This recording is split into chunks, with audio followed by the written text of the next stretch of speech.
მოგესალმებით, ჩვენ ისევ ეთერში ვართ, კინოდირექცია, პოდკასტი ქართულ კინოწარმოებაზე და კინოზე, რომელსაც წავიყვანთ მე, კოტე ჩლაიძე და გოჩა ჟურჟოლიანი. Cash rebate-ის სისტემა 2016 წლიდან მუშაობს საქართველოში, აქტიურად სარგებლობენ ადგილობრივი და უცხოური კომპანიები. მიუხედავად იმისა, რომ არის განსხვავებული მოსაზრებები და არის გარკვეული შეხედულებები ამ სისტემასთან მიმართებაში, დღემდე ძალიან წარმატებულია და ძალიან საინტერესო პროექტია. ხაზი უნდა გაესვას მართლაც, რომ 2016 ჩაეშვა, მანამდე ძალიან ბევრი სამუშაო იყო ამისთვის, რომ ეს პროექტი ჩაშვებულიყო, მაშინაც ყავდა მოწინააღმდეგეები და რა თქმა უნდა, პროექტის მხარდაჭერები.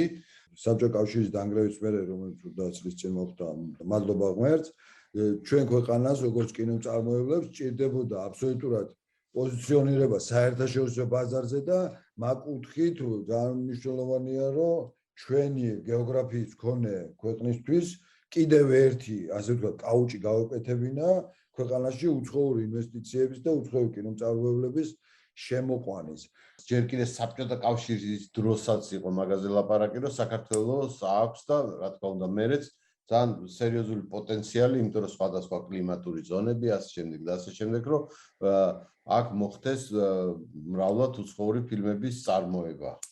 არა მარტო ქართული ფილმების წარმოება და ამიტომაც მე დადგა საჭიროება, რომ რაღაცნაირად ეს კიდე მარტო კლიმატური პირობებით მოკლედ ვერ მოიზიდავდა სილამაზით კინემატოგრაფისტებს და ამიტომ საჭიროა ესეთი rebate სისტემები, რომლებიც საქართველოში რა თქმა უნდა ველოსიპედი აქ არავის არ გამოუგონია, სხვადასხვა ქვეყნებში მუშაობს და საკმაოდ წარმატებულადაც. ამ და სხვა საკითხებზე გასარკვევად მოვიწვიეთ კინოკომისიონერი დავით ვაშაძე, ადამიანი, რომელიც ამ პროექტის და ამ სისტემის განხორციელებისთვის სათავეებთან იდგა. მისი გამოცდილება უნიკალურია, მისი შეხედულებები ასევე ძალიან მნიშვნელოვანია. ის, რაც 10 წლის წინ წარმოუდგენლად ეჩვენებოდათ ადამიანებს და აბსოლუტურად რაღაცა რომანტიკული თემა იყო, დღეს ეს რეალურად მუშაობს. მოდით მოусვინოთ დავით. მოგესალმებით, დავით. მოგესალმებით, გოჩა, კოტე. დიდი მადლობა, რომ ამ საინტერესო თემაზე მომიწვიეთ სასაუბროთ. პირველ რიგში ცოტა ჩემი პოზიციის შესახებაც ვიტყვი, რას ნიშნავს ეს კინოკომისიონერი, იმიტომ რომ რაღაც ქართულად ცოტა ისე ითარგმნება. არანაირ კომისიასთან და შემოწმებასთან ამას კავშირი არ აქვს, ეს არის film commissioner, ანუ საერთაშორისოდ აღიარებული ესეთი პოზიცია და film commission საერთოდ ორგანიზაცია, რომელიც ქვეყანაში კინოწარმოებას უწყობს ხელს და რომელიც არის ერთგვარი ხიდი უცხოელ კინომწარმოებელსა და ქვეყანას შორის. ანუ როდესაც ამა თუ იმ ქვეყანაში, თქვათ, ვინმე წვეთს გადასაღებად წასვლას, პირველ რიგში უკავშირდება film commissioners, რომელიც ანუ ფაქტიურად იმ სახელმწიფოს წარმოადგენს და ყველაზე დეტალურ ინფორმაციას იქედან იღებს. ანუ თვითონ ჩემი მიმართულება ასევე ეროვნულ კინოცენტრში შედის, რა თქმა უნდა, რომელიც არის ქვეყნის მთავარი კინოორგანიზაცია, თუმცა ეს არის უფრო ევროპული მოდელი, მაგრამ აი ვთქვათ, სხვა ქვეყნებში, იგივე ევროპის მიღმა, იგივე კინოკომისია ბევრად უფრო მსხვილია, ვთქვათ, იგივე ახალ ზელანდიაში, ავსტრალიაში და ვთქვათ, იგივე ფონდი არის უკვე კინოკომისიის შემადგენლობაში. შესაბამისად, ეს ორი სიტყვით ჩემი პოზიციის შესახებ. კარგი იქნება, რომ დავიწყოთ საერთოდ საიდან მოგვივიდა ეს იდეა, ხო?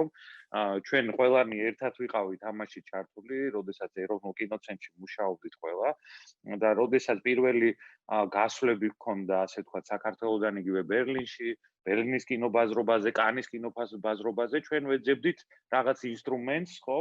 რომელიც მოეხმარებოდა ქვეყანას, რომ უფრო სწრაფი პოპულარიზაცია მოგვეხდინა და უფრო მეტი უცხოური კინოწარმოება ჩამოგვეტანა საქართველოში, იმიტომ რომ ჩვენ ნამდვილად გვჯეროდა და ეხლაც კიდევ უფრო მეტად მჯერა და დარწმუნებული ვარ ამაში, რომ საქართველოს მართლაც რაღაცნაირი უნიკალური შესაძლებლობები აქვს კინოს გადაღების კუთხით, ნამდვილად არის აი თითქოს ყველაფერი ერთობლიობაში და კარგია როცა გჯერა ადამიანი ალბათ უფრო სწორად და კარგად აკეთებ ამას. მაშინ ჩვენ გვჯეროდა ამის, მაგრამ თვითონ კინოინდუსტრიის განვითარება იყო ძალიან დაბალ დონეზე, ხო, რამდენი ვთქვათ, ორი ფილმის პარალელურად გადაღება ვერ ხდებოდა მაშინ. ხო, ეს არის 9 წელი ვთქვათ, იგივე 2000 დათო რაში ჩაგიჭრება, მეც გამახსენდა ეხა პრინციპში როგორი მიამიტები ვიყავით თავიდან რაღაცა კანში რომ ჩავედით, ავიღეთ ეს პავილიონი და ჩავედით და გვეგონა რომ ეხა მეგონა ყველა მოვიდო და ეხლა შემოვიდოდნენ იქ და ატყდებოდა ერთი ამბავი და თურმე ეს სხვანაირად მუშაობდა კონკურენტულ გარემოში ეს უბრალოდ გამახსენდა აი როგორი მიამიტების დავიწყეთ გარემოშიც ეს მუშაობა ქვეყანაში ერთი ის მინდა ეხლა თქვენ უკეთესად იცით რომ ბევრ ქვეყანაში თვითონ რეგიონების დონეზეც არის ეს კონკურენცია ხო არა მარტო ქვეყნებში არა მაგაზე გადავალთ მე ამერიკის ყველა შტატს აქვს და ქალაქებს აქვს და ასე შემდეგ მაგაზე საერთოდ ვისაუბრეთ მაგრამ ეს კარგი გაიხსენა კოტემ რომ თავიდან რომ ჩავედით ჩვენ გვეგონა რომ აი ახსოვდათ თქვათ იგივე 97 წელს ქართული ფილმის ტრიუმფი კანის ფესტივალზე და აი ეს ანუ ხო ჩვენ საბჭოთა ძალიან წარმატებული კინოს შემდეგ უკვე ახალ კინოს ვაშენებდით მაგრამ აღმოვაჩინეთ რომ ზოგადად მეხსიერება ძალიან მოკლეა კინო ინდუსტრიაში ვთქვათ ბოლო 3 წელი თუ არაფერი არ გაგიკეთებია უკვე შენ ფაქტობრივად რუკაზე აღარ აღიქმები ეს ცოტა სხვა გადახვევა და აი მაშინ დავიწყეთ ზუსტად ხომ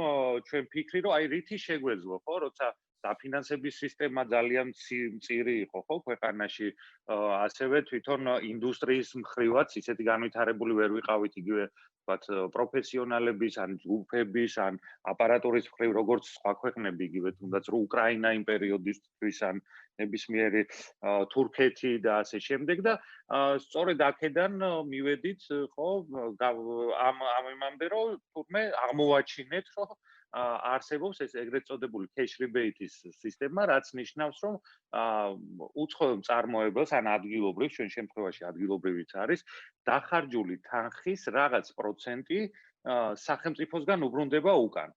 ჩვენ მახსოვს მაშინ ვსწავლობდით, ანუ მთელი ეს ყველაფერი იგივე ისტორიაც შევისწავლეთ, რომ პირველად ეს კანადამ გააკეთა, რომ ჰოლივუდური კინოწარმოებები წასულიყო კანადაში, მე რა თქმა უნდა, სხვა ქვეყნები ჩაერთნენ, ავსტრალია, ახალი ზელანდიის ამბავი და ბეჭდების მბრძანებელი და პიტერ ჯექსონი რა თქმა უნდა ყველა მიცოდა. მე აღმოვაჩინეთ, რომ თურმე აღმოსავლეთ ევროპაშიც ის ქვეყნები, რომლებიც მაშინ ძალიან სწრაფად განვითარდა, ხო, თუ მარტო ჩეხეთი იყო, თქვათ, მე უცებ უნგრეთი გახდა ერთ-ერთი ყველაზე მიმზიდველი გადასაღები ადგილი, ასევე ბულგარეთი, რუმინეთი, ესენიც კონკურენციაში იყვნენ. ასეთი ტიპის სისტემები, იგივე cash rebate მუშაობდა ძალიან ბევრ ქვეყანაში, ხო?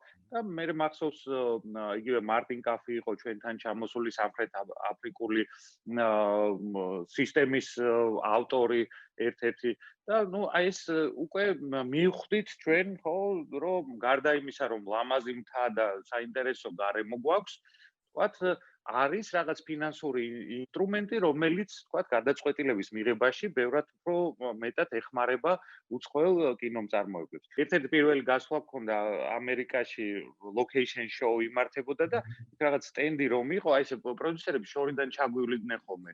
და ისე შორიდან გვეკითხებოდნენ, იცით რა, cash rebate თუ გაქვს თქვენ? აი პირდაპირ ამას გვეკითხებოდნენ.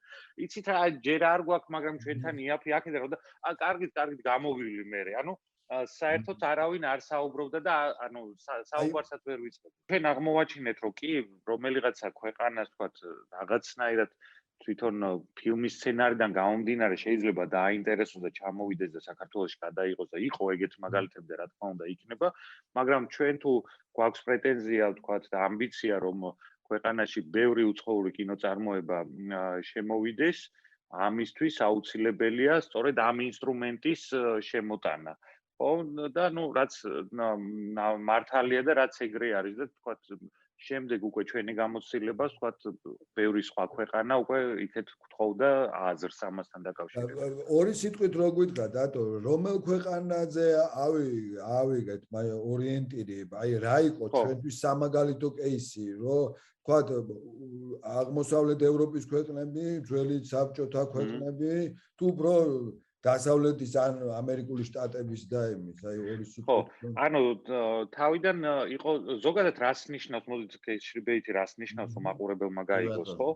რომ უცხოელ მწარმოებელს სახელმწიფო, იგივე საქართველო ეუბნება, რომ შენ თუ საქართველოში ჩამოყვალ დახარჯავ თქვათ რაღაც თანხას მინიმუმ 500.000 ლარს გადაიხდი ყველა გადასახადს და არის ჩამონათვალი კვალიფიციური ხარჯების რაც არის პირდაპირ საქართველოში დახარჯული ფული აუდიტი დადებს ამ დასკვნას რომ შენ სწორად გააკეთე ეს ხარჯები გაწეული ხარჯების 20%-ს საქართველოს მთავრობა გიბრუნებს შენ უკან შემდეგ უკვე შეგიძლია ამით დაასრულო ფილმი სხვა იმისთვის გამოიყენო და შემდეგ უკვე თუ რაღაცა ელემენტები ამ ეტაპზე ჩვენ არც შინაარსში არ შევდივართ არაფერს არ ვამოწმოთ მაგრამ შემდეგ უკვე შეუძლია დამატებით 5%-იც მოითხოვოს როცა უკვე ფილმი გამოდის კინო ეკრანებზე ანუ ეს არის მარტივი სისტემა რატომაც თქვათ ესა თუ ის კომპანია გადაწყვეტს ამ სხვადასხვა ქვეყანაში წასვლას გადასაღებად. ხო, მაშინ შეიძლება იყოს ბოდიში, რიბეიტი შეიძლება იყოს ფინანსური და შეიძლება იყოს ტექნიკური, ხო? ან გადასახადების თუ არა. აი ეგ არის. ჩვენ მაშინ შევისწავლეთ, რა თქმა უნდა და სოფლიოში არის სამი სხვადასხვა სისტემა. ეს არის cash rebate, რომელიც ჩვენ გვაქვს და რომელიც არის პირდაპირ ხარჯვაზე დამოკიდებული ხარ. გადასახადებთან საერთოდ არანაირი შეხება არ აქვს. არის tax rebate, ანუ გადახდილ გადასახადებს უბრუნებს სახელმწიფო უკან და არის tax shelter-ი, რომ რაღაც გადასახადებისგან არის გათვალისწინებული. ჩვენ მაშინვე თავიდანვე ავირჩიეთ, რომ cash rebate-ი ყველაზე მოქნილი და ყველაზე მისაღები იქნებოდა საქართველოსთვის, იმიტომ რომ სხვა ვთქვათ პრეტენზია რომ არ გაჩენილიყო, რატომ არის შეღავათი ვთქვათ კინოზე და არა სხვა იმაზე. ეს არ არის, საერთოდ ჩვენ ამას შეღავათს არ ვეძახით, ანუ ტერმინს შეღავათ ამ მიმართულებით არ ვეძახით. ეს არის ფინანსური ინსტრუმენტი უცხოური ინვესტიციის მოზიდვის, ხო? კინოში ჩადებული ფული ეს არის პირდაპირ უცხოური ინვესტიცია, რომელიც პირდაპირ ნაწილდება სხვადასხვა სფეროზე და სხვადასხვა დარგზე. მაგაზე მე შეგვიძლია ცოტა დეტალურად მოგვიანებით ვისაუბროთ. ჩვენ წავედით ამ მიმართულებით და შევისწავლეთ სხვადასხვა ქვეყნის მოდელი. მათ შორის ყველაზე კომფორტული, ანუ იყო ეს სამხრეთ აფრიკის მოდელი, რა თქმა უნდა, რომელიც ერთ-ერთი ყველაზე ახალი იყო, მაგრამ სტრუქტურულად ძალიან კარგად იყო გაწერილი იგივე ხორვატიის მოდელი და მალტის მოდელი. იდეაში ხორვატული მოდელი მალტაზე იყო დაფუძნებული, სადაც პირდაპირ არის დაწერილი წინასწარ, რომ აი რა ითვლება კვალიფიციურ ხარჯად და რისგან უბრუნდება უკან კინომწარმოებელს. ასევე პროცენტული შეზღუდვა არსებობს, რომ თანხის გადანაწილება მოხდეს, ხო? ვთქვათ, $1,000,000 თუ წამოვიდა, არ წავიდეს მხოლოდ აპარატურის დაქირავებაში, ან მხოლოდ სასტუმროებში არ წავიდეს, ან მხოლოდ ხელფასებში არ წავიდეს. აქვს პროცენტული შეზღუდვები, რომ ეს თანხა მაქსიმალურად დაბალანსებულად გადანაწილდეს ქვეყანაში. და აი ამ მიმართულებით წავედით და ჩვენ ამ ქვეყნების მაგალითზე შევქმნით უკვე ქართული სისტემა დავამატეთ ბევრი რაღაც მნიშვნელოვანი ელემენტები, რის გამოც ერთ-ერთი ყველაზე ასე ვთქვათ film friendly სისტემა გაკეთდა ქართული. თუმცა ამაზე ძალიან დიდი დრო გავიდა, ხო? ჩვენ თქვით 2009-ში დავიწყეთ, რაღაც 10-ში, 11-ში ჩვენ უკვე მზა პროექტი გქონდა, ესე დაწერილი პროექტი, მაგრამ აქ პოლიტიკური გადაწყვეტილება და ის იყო მისაღები, რასაც ძალიან ბევრი წელი დაჭირდა, 6-7 წელი მაინც დაჭირდა, მე მგონი იმას, რომ სახელმწიფოს ეს სისტემა მიეღო. ალბათ ჩვენ მაშინაც მზად ვიყავით, რომ მიგვეღოთ, თუმცა კარგია, რომ 2016-დან კარგად ჩაეშვა უკვე ეს პროექტი. და განისაზღვრა ეგეც რო თქვა, ხო, ისაზღვრება წლიური ბიუჯეტი, ხო, აი როგორ მუშაობს, ანუ წელიწადში ხო, აი როგორ ხდება ეს? ხო, მე რა მოხდა, ანუ ეს პროექტი ჩვენ გქონდა, რა თქმა უნდა, ჩვენ კინოცენტრს და კულტურის სამინისტროს დაქვემდებარებაში, მაგრამ რაღაცნაირად ვერანაირად ვერ გაგქონდა და გადაწყვეტილება ვერ მიდიოდა და შემდეგ იყო უკვე ეკონომიკის სამინისტროს ინიციატივა და პირადად ქეთი ბოჭორიშვილი იყო ძალიან აქტიურად ჩართული ამ ყველაფერში, რომელმაც იცოდა მსგავსი სისტემის შესახებ და ჩვენ ერთ-ერთ შეხვედრაზე თქვა, რომ აპირებდა, თქვათ, აი ესეთი cash rebate-ის სისტემა რომ დაენერგა და ნუ ამ დროს ჩვენ უკვე მზა პროექტი გქონდა, თქვათ, არა იმპლემენტირებული, თქვათ, სახელმწიფო სტრუქტურებთან, მაგრამ თვითონ პროექტი გაწერილი ყველაფერი და მათი დიდი ჩართულობით და ინიციატივით უკვე ეს პროექტი ჩაშენდა ეკონომიკის სამინისტროს დაქვემდებარებაში მყოფ ახალ ორგანიზაციაში აწარმოეს საქართველოში, რომელიც მაშინ გაიხსნა. და ერთ-ერთი კომპონენტად განისაზღვრა უკვე კინო და სწორედ ეს სისტემა ჩაშენდა მან. ალბათ ეს იყო ერთ-ერთი ყველაზე კარგი გამოსავალი, იმიტომ რომ კინოცენტრში რომ ყოფილიყო ეს თანხა ყოველთვის პრობლემატური იქნებოდა, იქიდან გამომდინარე, რომ თქვათ შეგრძნება ექნებოდა ქართულ კინოინდუსტრიას, რომ მათ თანხები აკლდებათ და მიდის იქ.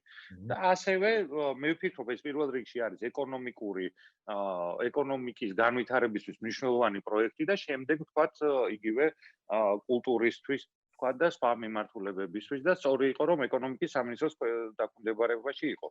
თავიდან იყო რაღაც თანხები ყოველწლიური ბიუჯეტის განსაზღვრული არის, რამდენის დაბრუნება შეიძლება, თუმცა თქვა იგივე მოქნილობა, რომელიც აწარმოებს საქართველოს აქვს, უფრო მეტ შესაძლებლობას იძლეოდა.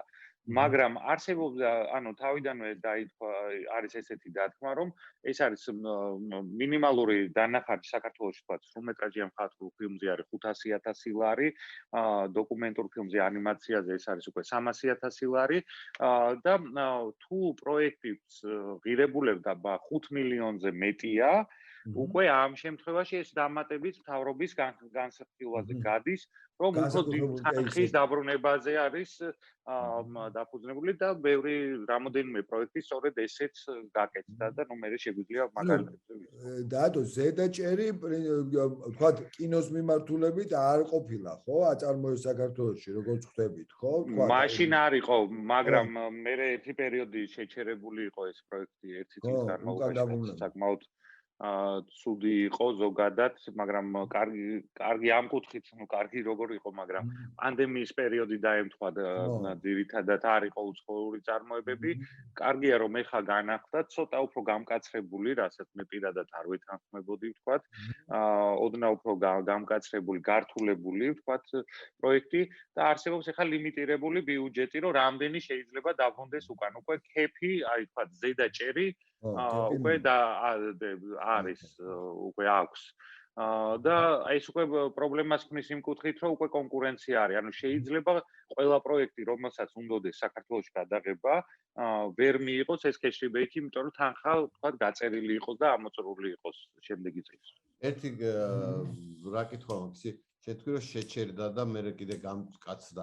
რა მოხდა? ანუ მოწინააღმდეგეები გაუჩნდა ამ პროექტს, მეჯერვა კინემატოგრაფისტები და აი იმ საკითხზე რაც თავიდან თქვი იმას კიდე დაუბრუნდეთ, მაგრამ აი რა საბოლოოდ რამე არ იმუშავა როგორც უნდა იმუშავა თუ აი რა პრობლემები წარმოიშვა.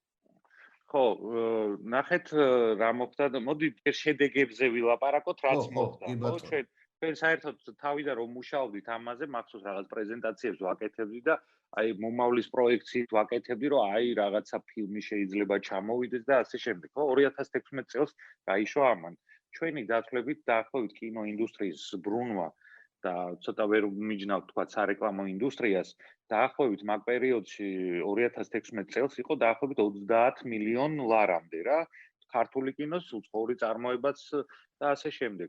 და 2019 წელს უკვე კინოწარმოების ბრუნვა სადღაც 100 მილიონ ლარამდე გაიზარდა. ანუ ხედავთ რამხელა შედეგი გამოიყო cash-rebate-მა და პირდაპირ დაკავშირებული იყო, ხო, ძირითადად გაიზარდა ისეთი უცხოური წარმოებები, რომლებიც ამ პროგრამით სარგებლობდა. ანუ რეალური ციფრები არსებობდა.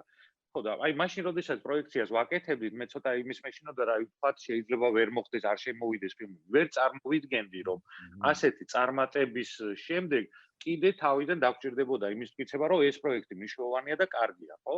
2019 წელს იყო იგივე ფორსაჟის გადაღება საქართველოში, რომელიც თელმა ქვეყანამ ნახა და უზარმაზარი ფული დაიხარჯა რამოდენიმე კვირის განმავლობაში და რამოდენიმე დღის განმავლობაში ქვეყანაში, ხო? მარტო სასტუმრო ნომრების უამრავი ვიცით, რომ იმ პერიოდში, როდესაც გადაღებები იყო, მთელი ქალაქის ყველა ბოქსები დაკავებული იყო, იმიტომ რომ მანქანების გამაგრებები ხდებოდა. იგივე ყველა ჟესტიანში კი ასე ვთქვათ, დასაქმებული იყო ამაზე. ხო, ამდენი ადამიანი მეთუნუქე დასაქმებული იყო ამაზე. ხო, ეს ანუ კინოდან რო ყველა დასაქმებული იყო, მაგაზე აღარ ვსაუბრობ. ანუ გვერდით პროფესია, აი რამხელა გადადგმების ეფექტი ჰქონდა, ხო? იგივე კვება, იქ მაღაზიები, რომლებიც დახურეს პირდაპირ თანხებით და რესტორნებს პირდაპირ თანხებს უხდიდნენ. თქვა დახურვის აი რამდენად მნიშვნელოვანი ის იყო და არ მეგონა რომ კიდე მაინც ამაზე წავიდოდა საუბარი. ეს სხვათა შორის არ იყო კინემატოგრაფისტების იმ ხალხისგან და კოტე შენ რასაც ამბობ, ბევრი სკეპტიკოსი ყავდა ამ პროგრამას, რომ აი თქვა ეს რაღაცა აგვირევს ჩვენ სისტემას, ფასები ძალიან გავარდება და ასე შემდეგ. მე მგონი ეგეთი ხალხი ძალიან ცოტა არის ან აღარ არსებობს, იმიტომ რომ რამოდენიმე მეც ვიცი, ვინც საკმაოდ ისე უყურებდა და მე თვითონ ისარგებლეს კეშრიბეითის პროგრამით, თქვა და თვითონაც ნახეს აქედან ბენეფიტი მიიღეს. ეს უფრო იყო, მე ვფიქრობ, ისევ ინფორმაციის ჩაკეტილობა გადაწყვეტილების მიღების დონეზე, ხო? აქ ჩაერთო და ყოველთვის ყველგან მე თვითონაც ვთქვათ, უკვე ჩვენ გამოცდილებას სხვა ქვეყნებს უზიარებ, ყოველთვის ვამბობთ, რომ ფინანსთა სამინისტრო არასდროს არ უნდა ჩაერიოს ამ სისტემაში, იმიტომ რომ ეს არის ეკონომიკური პროექტი. ფინანსთა სამინისტრო ყოველთვის რაღაცას ზედა ხაზს თვლის. და ესეთი ის გამოითვალეს და ესეთი გამოთვალა, რომ საშუალოდ თქვა შემოსული ფულიდან პირველივე ეტაპზე, ანუ პირველ ტრანზაქციებში დაახლოებით 14.5-დან 16.4%-მდე ან ზოგ შემთხვევაში ისე მიდის პირდაპირ გადასახადში.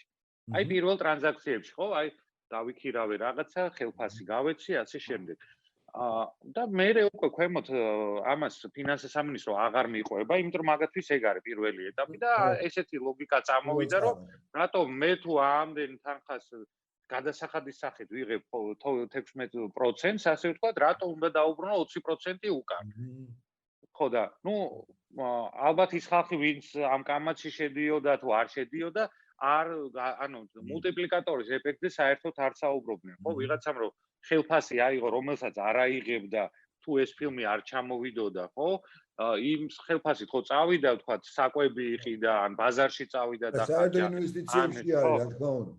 საერთოდ და გადასახადის კუთხითაც ხო მეტი გადასახადი, ხო? იქ რაღაცა იყიდა DGG ხო შედიოდა სახელმწიფო DGG ხო მიიღო და აი მასეთ იმაზე უკვე აღარ მიდიოდა და არ ვიცი რაღაცა თვითეთი გამოკიდებულება. ეგ ჰქონდათ რა ქვია, საპირწონეთ, რომ თქვათ ეს ფული რო ჩავდოთ, არ ვიცი მე, ჰესის მშენებლობაში უფრო მეტი ეფექტი ექნება, ვიდრე რომ ვდებთ კინოში. აი არ ვიცი, ახლა უტრირებული. არა, ეგეთი არ ქონდათ.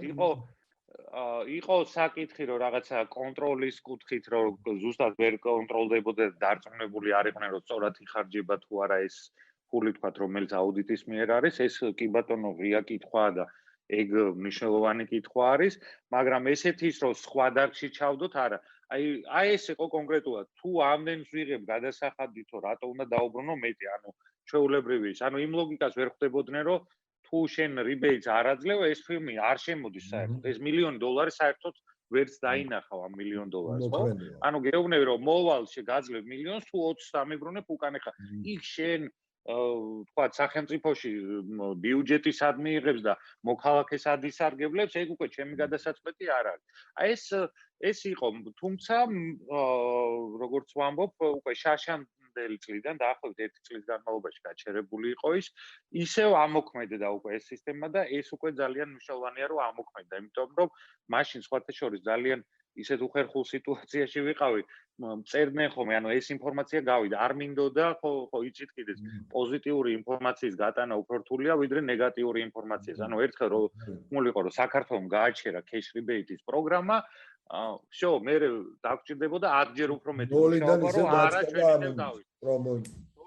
დადო, ერთი ესეთი, შეიძლება ორი კითხვადაც ჩავშალო. პირველ რიგში, რა თქმა უნდა, როგორც კიდე რომაელები ამბობენ, ფული არ ყარს და მნიშვნელობა არ აქვს, მაგრამ ძალიან საინტერესოა თვითონ cash rebate-ის, ამ სერვისით მოსარგებლე, თქვათ, სტრუქტურა როგორია, რა ქვეყნებიდან მოდიოდა და როგორ არის, რომ საინტერესოა და ასევე შეიძლება უჩვეულო ის არის, მაგრამ თემატიკა როგორი იყო, თუმცა ვიცი რომ რა თქმა უნდა შინაარსში არავინ არ შედიოდა რაღაცა, უბრალოდ საინტერესოა ჩვენი ქვეყნა მომხიბლელობის მხრივ, თქვათ, რას იგებდნენ, უფრო ბაევიკებს თუ თქვათ ხო, მაგ მხრივ ბევრი რაღაცა ჩვენ რაღაც გვეგონა და ბევრი ახალი აღმოჩენა მოხდა.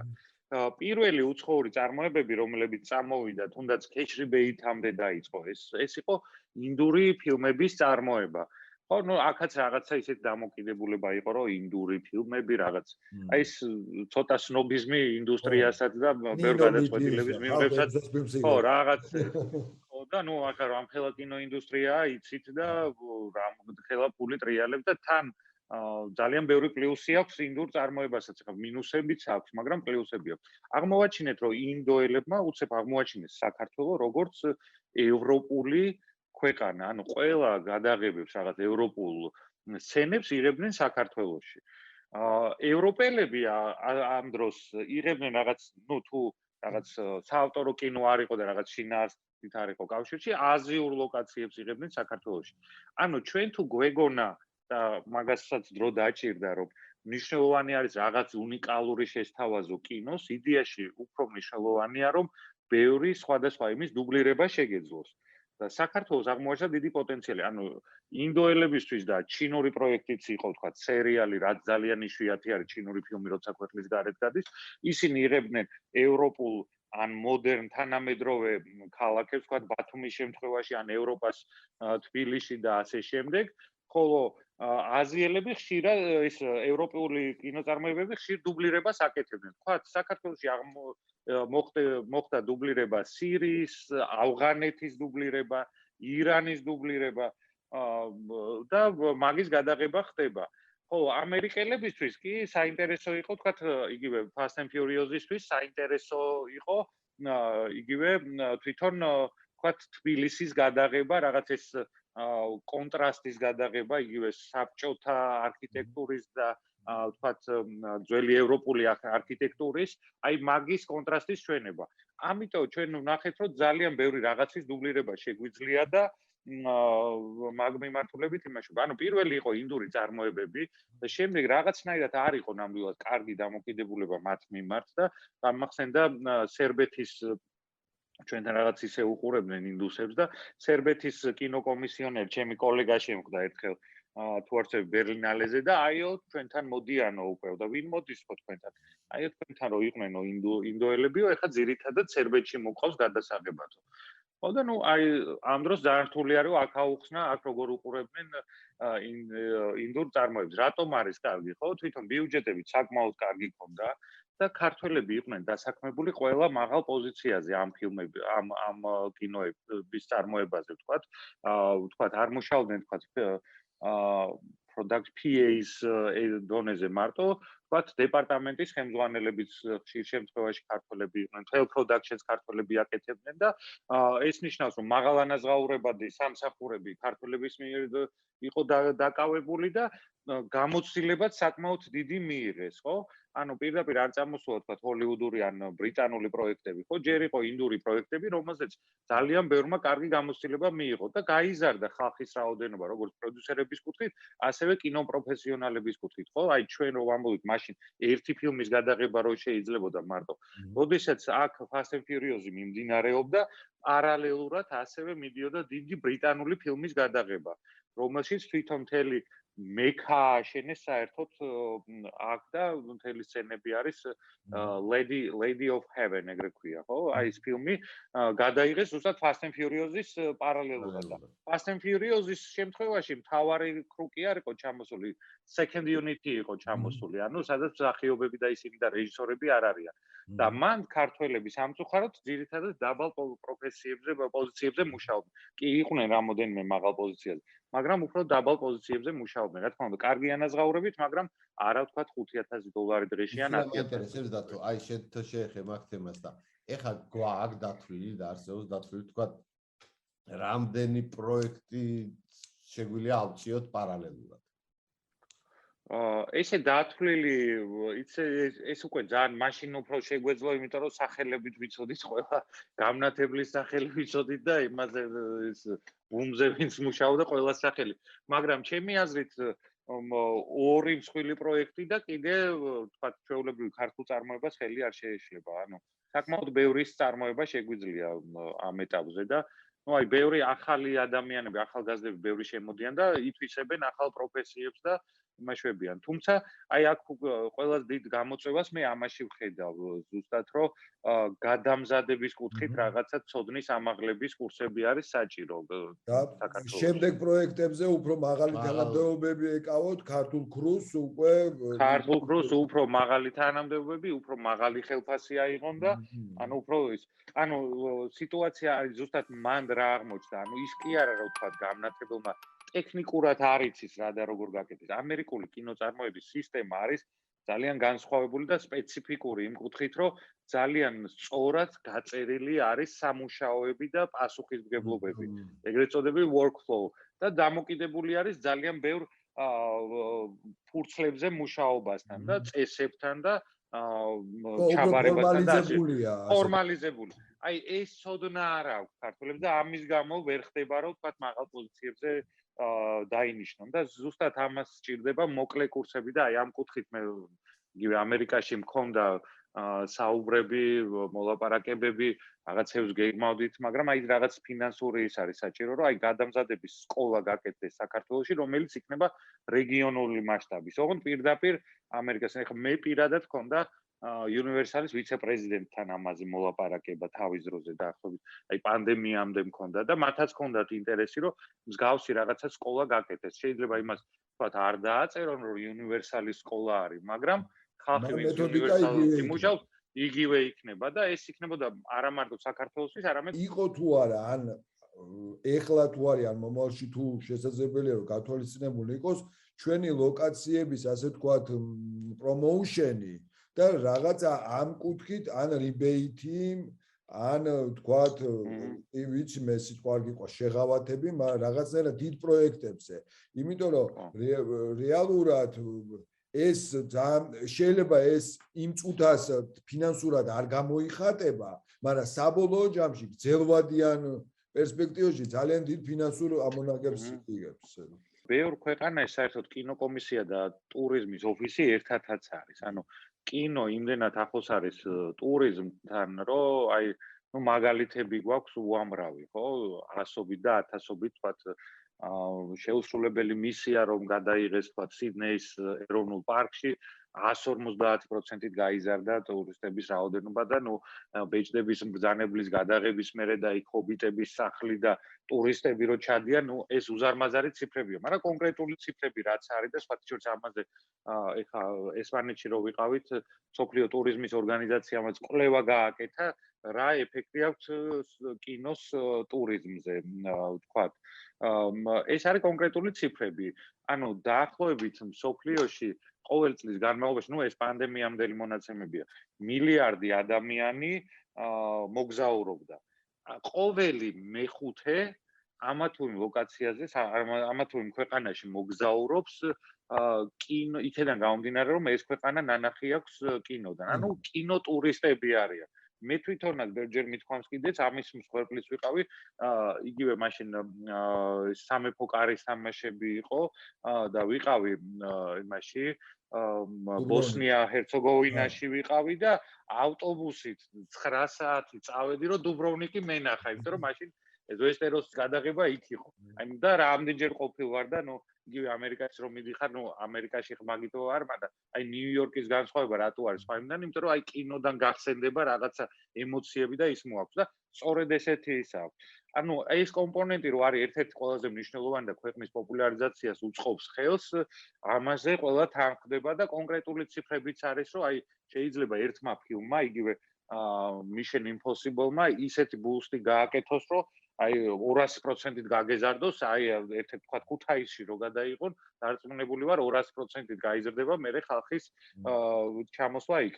არა მარტო ეგ, იგივე ქართული кейსებიც გვაქვს, ვთქვათ, დედეს მოგიხსენებათ ჩვენ პეკინის ფესტივალზე, 2 წელი ზედიზედ 2 ფილმი გქონდა მთავარ კონკურსში და მთავარ პრიზებს იღებდნენ და ნუ მეორე ფესტივალზე მე თვითონაც ვიყავი და იყო 2 ფილმი, საშიში დედა ანა ურუშაძის და დედე მარიამ ხაჭვანის და ნუ დაჯილდოების ცერემონიალზე, რომელსაც 20,000 კაცი ესწრებოდა და 200 მილიონი მაყურებელი სტრიმინგზე უყურებდა, გამოაცხადეს და ნუ მთავარი პრიზები აიღეს ჩვენმა ფილმებმა და ნუ მე დისტრიბუციაშიც გავიდა, მცირე დისტრიბუციაში ჩინეთში და მარიამ ხაჭვანი ყვება ზუსტად ამ ამბავს, რომ სვანეთში იყო ხო იქიდან არის უშგულიდან არის და იქ რაღაც კაფე თუ რაღაც კინოთეატრი აქვს და უცებ ვიღაც ჩინელები მოვიდნენ თურმე იქ და კითხულობენ რომ რაღაცაო ჩვენო ფილმი ვნახეთო იქ და სადღაც აქ არისო თუ არ შევი თვითონ მარიამ ხაჭვანს ეკითხებოდნენ ამას თუ მის დას ეკითხებოდნენ ანუ წარმოიდგინეთ კინო იმხელა გავლენა გააკეთა რომ ჩინელები ჩამოფრინდნენ საქართველოში და ავიდნენ სვანეთში და ავიდნენ უშგულში რომ ის ადგილები ენახათ სადაც ფილმი იყო გადაღებული ხო ანუ ძალიან დიდი ის არის და ამიტომ არის თქვა ჩვენ ხო ვთქვით რომ 20% ავტომატურად უბრუნდება მან არც სცენარს კითხულობს თქვა არანაირად არ ვამოწმებ დასრულდა თუ არა ფილმი ფული თუ დაიხარჯა უბრუნდება უკან არის დამატებითი 5%-ის მიღების შესაძლებლობა უკვე ფილმის კინოეკრანებზე გამოსვლის შემდეგ და შედგება სხვადასხვა ელემენტებისგან და საშუალოდ 2-დან 5%-მდე შეუძლიათ მიიღოს. ანუ პირველი ის არის რომ ფილმი არის გადაღებული და ეგრეთ წოდებული making of-ი არის გაკეთებული რომ საქართველოში იღებდნენ თქვათ მაგის შესახებ რომლის გამოყენების უფლებაც ჩვენს გვაქვს თქვათ როგორც სახელმწიფოს პრომოუშენისთვის თქვათ არის ასევე რომ თუ საქართველოა სცენარში ესეც ძალიან მნიშვნელოვანია და ამაში კიდე 1% ემატება კულტურული ტესტი. თუ არის იდენტიფიცირებადი ლოკაციები, ვთქვათ, და ჩამონათვალი გვაქვს, ვთქვათ, იუნესკოს წევრები, რაც არის და ტურისტულად მნიშვნელოვანი ისინი, ქართული ანბანი თუ არის და ესე შესაძლებელია თუ ქართველები არიან დასაქმებული, ვთქვათ, მსახიობები პირველ ათეულში ორი მსახიობი ქართველია ან დეპარტამენტის უფროსები, ვთქვათ, დამდგმელი მხატვარი ან ოპერატორი თქვათ არის ქართველი საქართველოს მოქალაქე და აი ესე შესაძლებელი არის 5%-ის მოგროვება. ასევე ხო 1% რომ თვითონ ფილმის დისტრიბუცია ძალიან ფართოდ მოხდა, თქვათ ამერიკაში ან ევროკავშირში ან ჩინეთში ან აკლასის ფესტივალზე იყო, ან ოსკარის ნომინანტი გახდა.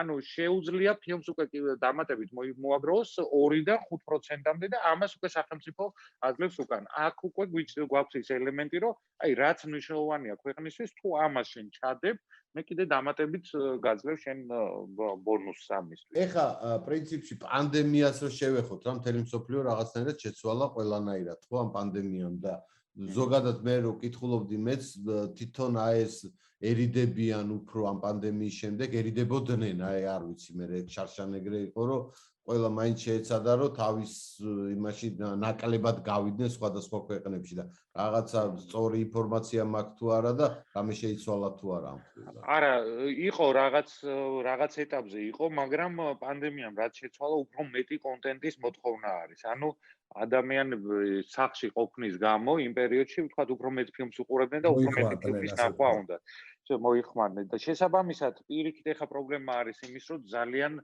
ბევრი კონტენტის წარმოება არის საჭირო და მნიშვნელოვანი წელს ვთქვათ იყო ორი ძალიან მსხვილი პროექტი არის დაგეგმილი იგივე ამერიკული და ბრიტანული და უბრალოდ არ მაქვს უფლება რომ ვთქვა ვინ რომელი კომპანია არის და ნუ ძალიან მაღალი დონის უკვე ის არის ანუ ნდობა საქართველოს მიმართ საკმაოდ დიდია არის დაგეგმილი და რა ვიცი იმედი მაქვს რომ ჩამოვლენ ნუ ეხა რა თქმა უნდა ეს უკრაინის ომის საკითხიც მოქმედებს მაგრამ იყო რაღაც პერიოდი პანდემიის გამო ის მაგრამ აღარ არის აი ომიკრონის მეორე ეტაპის შემდეგ უკვე ეგ ის არ არის ეხა უკვე ჩვენ სხვა მინუსები გვაქვს იგივე პავილიონების პრობლემა არის რომ პავილიონები არ გვაქვს ხო რამოდენიმე პავილიონი და დაქირავებულია სამუდამოდ რამოდენიმე პროექტია მხოლოდ რომელიც თვითონ სტუდიის პროექტია ვთქვათ იგივე Fast and Furious-იც ეგრე არის და ვთქვათ რაღაცა James Bond-ი ვთქვათ და აი ისინი მაგრამ არის ძალიან ბევრი პროექტი რომელსაც ფაქტობრივად დისტრიბუციაში იღებს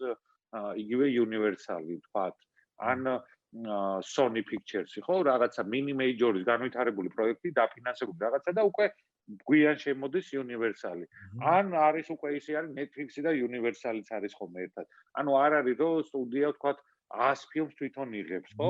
ბევრ ფილმში თვითონ შედის, იმიტომ რომ აი Netflix-საც ეგეთი სისტემა აქვს.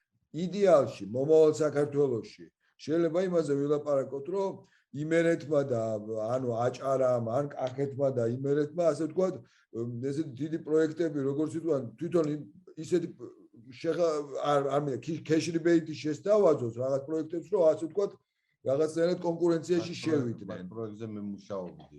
პერიოდში. რა თქმა უნდა, არის იდეალური და ალბათ მე პირადად ვხედავ ამაში ძალიან დიდ პოტენციალს და დაწერილიც ჰქონდა ჩვენ კინოცენტრში ასევე ეს პროექტი.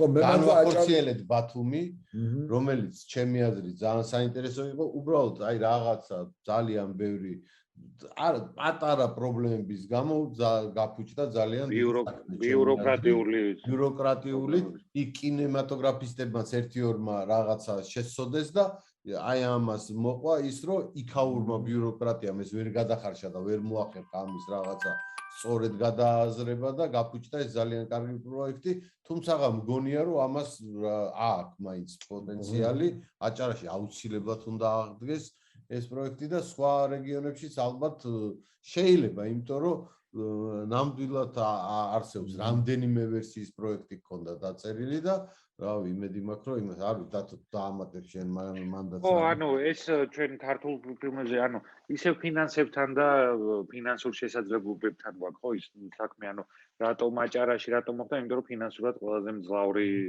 და თავის ბიუჯეტთან შედარებით, ხო? თავისი ბიუჯეტი აქვს, ავტონომიურია, ადვილად შეუძლია. თუმცა, რა თქმა უნდა, ეგ დამატებითი ბონუსები ძალიან ბევრ ქვეყანაში არსებობს, რომ ქალაქი ან რეგიონი უკვე დამატებით აძლევს, ვთქვათ, უცხოურ წარმოებას მაგ კუთხით. იდეაში ძალიან კარგია და მნიშვნელოვანი იქნებოდა მაგის ის, მაგრამ ამ ეტაპზე მე ვერ ვხედავ რეალურ პოტენციალს, რომ აი მაგის შესაძლებლობა იყოს. ძალიან კარგი იქნებოდა, რომ ჩვენ ამჟამად სამწუხაროდ ოკუპირებულ ტერიტორიაში აი ესეთი პროექტები შევსულიყავით. შენ ძალიან ეხა ხო, არა იდეაში და გეტყვით, რომ ის მქონდა მე ეგეთი სიტუაცია მქონდა აფხაზეთიდან მიკავშირდებოდნენ მაგ კუთხით და აი ზუსტად წარმოების, კინოწარმოების კუთხით, რომ აი დიდი სიამოვნებითო ესე დაახლოებით ერთი აი პანდემიის პერიოდია თუ რაღაცა და აი ყველაფერს მოგეხმარებით ასე შემდეგ. უბრალოდ მე ვერ მივხვდი და ნუ ცოტა სარისკო იყო იმ კუთხით ეს ადამიანს გადავამოწმე და გავარკვე ვიღაც საერთო ნაცნობების ყავდა ამ ადამიანთან, მაგრამ რაღაცატომ აი დროებით მაინც სარისკოდ ჩავთვალე, რომ რაღაცა არ მოხდებოდა.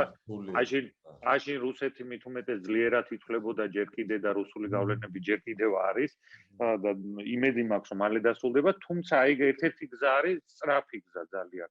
რომ აი კინოწარმოებები, პროექტები განვითარდეს და დაფინანსდეს, ხო? აი ხა აფხაზეთში რო გავუშვა, აი სცენარის დაწერაზე ვთქვათ, ვაფინანსებ $5,000 თითო პროექტს და თითო სცენას.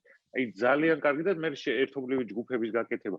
გადასაღები ლოკაციები აფხაზეთში რო არის სასწაულია ძალიან ბევრი, ვთქვათ, შორს იგივე ჰოლივუდიდან, ანუ ჭიათურა ხო ძალიან მაგარი ქალაქია, მაგრამ ძალიან ბევრი იგივე მიგზავნის ხოლმე ტყვარჩელის ფოტოებს, რომ აი აქ თუ შეიძლება გადაღება და ასე შემდეგ და ნუ რა თქმა უნდა არ შეიძლება იქ გადაღება და ანუ მაგ კუთხით სრული ინტეგრაციისთვის აი თუ ეგ და რაღაცა უკვე პერსპექტივაში რაღაც იმედი მაინც შეგვიძლია გქონდეს რომ რაღაცნაირი ინტეგრაცია შეიძლება მოხდეს თქვათ აფხაზეთის და ცხინვალის რეგიონის კულტურის სფერო რა თქმა უნდა მნიშვნელოვანია კინო ყველაზე სწრაფი შეიძლება იყოს და ყველაზე ეფექტური შეიძლება იყოს იმიტომ რომ ჩვენ ახლა განვითარების კუთხით საქართველოს საკმაოდ ისე ძლიერი ქვეყანა არის კინოინდუსტრიის კუთხით და ნუ შეგვიძლია მაგაზე ფიქრიც და მაგის გაკეთება. მე მგონი რაღაცა ბოლოსკენო წავიდეთ. დათო უბრალოდ რა მაინტერესებს ისე დასაწყისში რომ დავბრუნდეთ, ანუ წელს ჩვეულებრივად მუშაობს ბრიბეიტის პროგრამა, ხო? ანუ გაგზელდა ჩვეულებრივად და უკვე შეკითხვი რაღაცა შეზღუდები და რაღაცები დაემატა, რასაც მაინც არ ეთანხმები, მაგრამ საბოლოოდ მაინც პროგრამა მუშაობს და ჩვეულებრივად ნებისმიერ ადამიანს შეუძლია მიმართოს, ხო?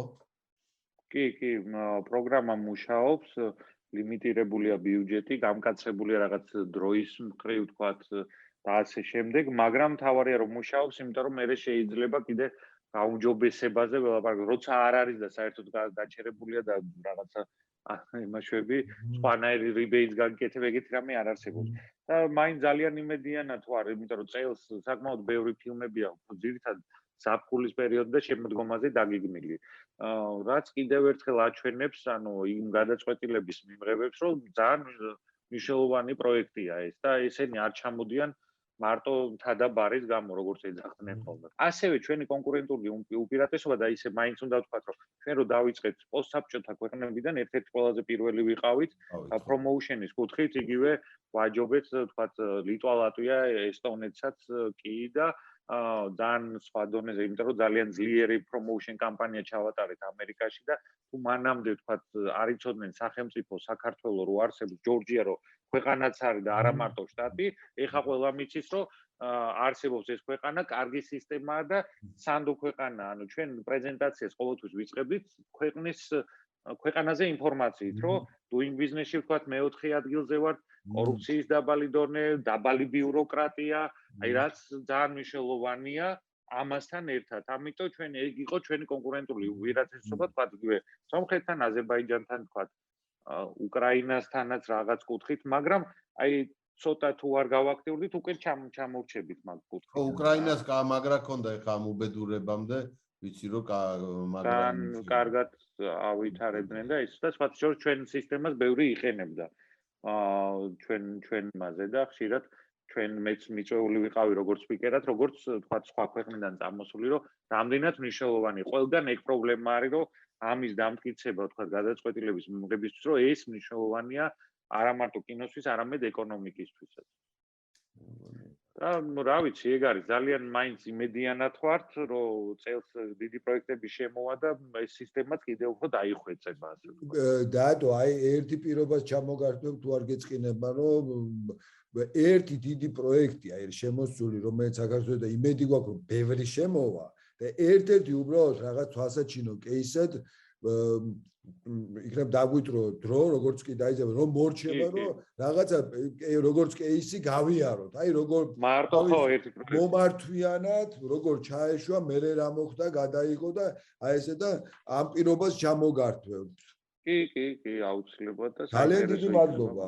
ძალიან დიდი მადლობა. ძალიან მადლობა. ჩვენი საუბარი შეგახსენებთ, ჩვენი სტუმარი იყო ჩვენი მეგობარი დავით ვაშაძე, ფილმ კომისიონერი.